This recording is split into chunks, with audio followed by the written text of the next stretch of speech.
মাশাআল্লাহ, একজোড়া চমৎকার সাদা ফিন্স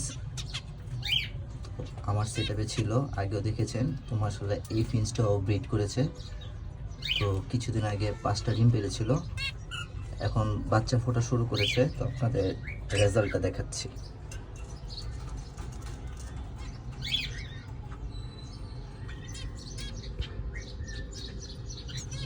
তো দেখতে পাচ্ছেন চমৎকার 4 পিস বাচ্চা অলরেডি ফুটে গেছে, আর একটা ডিম আছে, সেটাও ফার্টেল, সেটা থেকে বাচ্চা বের হতে পারে ইনশাআল্লাহ, আশা রাখি। তো বাচ্চাগুলো দেখছেন, বাচ্চাগুলো সবগুলো খাওয়ার জন্য হা করে আছে। তো চমৎকার চমৎকার ব্রিড করছে এরা। ফিঞ্চ পাখি এনেছি, বেশি দিন হয়নি, এর মধ্যে ব্রিড করে দিয়েছে। ইতোমধ্যে 4টা বাচ্চা আছে, একটা ডিম আছে, ডিম থেকে একটা বাচ্চা ফুটতে পারে। তো আপনারা সবাই দোয়া করবেন।